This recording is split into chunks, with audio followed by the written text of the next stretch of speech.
Umar is the name of a man who was feared by the devils of human beings and those of jinn, both fleeing any scene that he was part of. How did Umar develop such a defense against the devil? The answer is not a sophisticated one.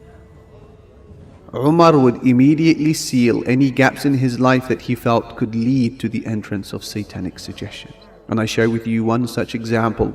When he was the Caliph of the Muslims, Umar once assembled the Muslims, calling out into the streets, "Come to the masjid," as if something detrimental had happened. When all the Muslims had gathered in the masjid, Umar ascended the pulpit. The crowd fell silent, eagerly awaiting the announcement. And as is customary, Umar began by sending salutations on the Prophet ﷺ. And then he made his announcement. He said, "أيها الناس, O people, لقد رأيتني أرعى على خالات لي من بني مخزوم." I remember a time when I used to work as a shepherd for my aunts from the tribe of Makhzum. فَيَقْبِضْنَ لِي قَبْضَةً مِنَ التَّمْرِ أَوِ الزَّبِيبِ. And after a long day's work, they would pay me by giving me a handful of dates or raisins. فَأَظَلُّ يَوْمِي وَأَيُّ يَوْمٍ, which would make me so miserable for the rest of my day. He then descended the pulpit and made his way home. The congregation was bemused. One of those bemused individuals was Abdul Rahman ibn Auf, who said to Umar, "Ya Amir al-Mu'mineen, ma zidta ala an qamma'ta nafsak." Leader of the believers, you did nothing but humiliate yourself.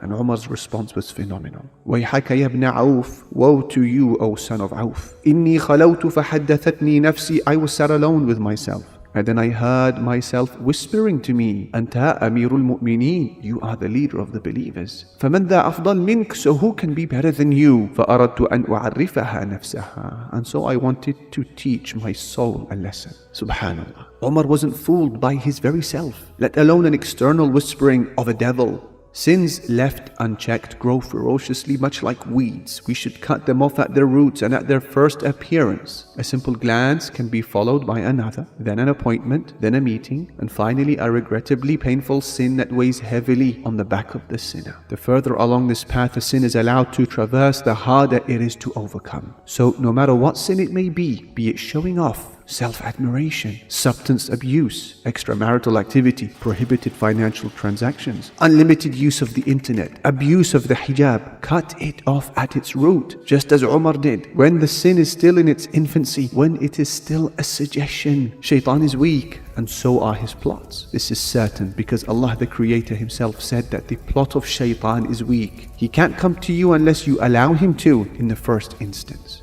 Therefore, we must blame ourselves for opening the door for him, and we cannot blame anyone but ourselves. On the Day of Judgment, people will insist their misguidance was Shaytan's fault, but he will reject this blame. Allah depicts this scene saying, وَقَالَ الشَّيْطَانُ لَمَّا قُضِيَ الْأَمْرُ. Shaytan will say, when the matter has been decided, إِنَّ اللَّهَ وَعَدَكُمْ وَعْدَ الْحَقِّ. Allah had promised you the promise of truth. وَوَعَدْتُكُمْ فَأَخْلَفْتُكُمْ. And I, the devil, promised you, but I betrayed you. وَمَا كَانَ لِي عَلَيْكُمْ مِنْ سلطان إلا أن دعوتكم فاستجبتم لي. I had no authority over you except that I invited you and you responded to me. فلا تلوموني, so don't blame me. ولوموا أنفسكم, but blame yourselves. ما أنا بمصرخكم وما أنتم بمصرخي. I cannot be called to your aid, nor can you be called to my aid. إني كفرت بما أشركتموني من قبل. Indeed, I deny your association of me with Allah before. إن الظالمين لهم عذاب أليم.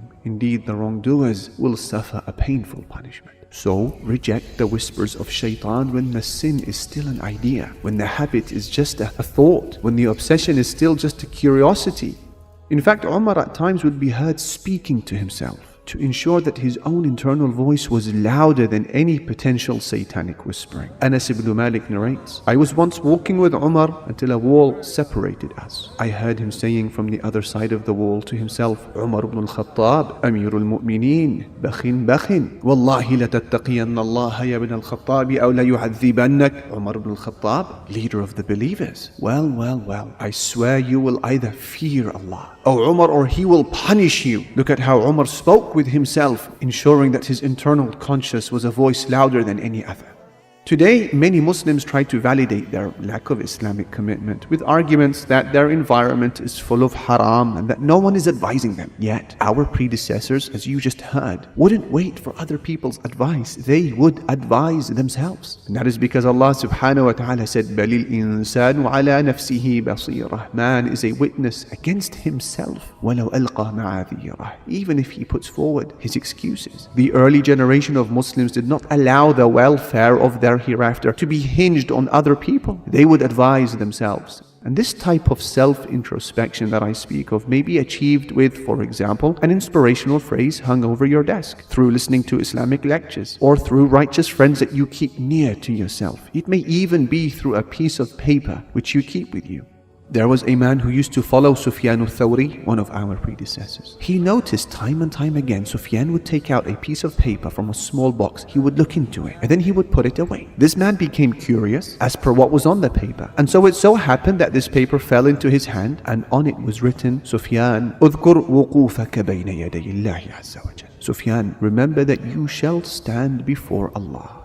Umar would often admonish himself if he was concerned that arrogance, conceit, or a sense of self-importance was trying to creep into his heart.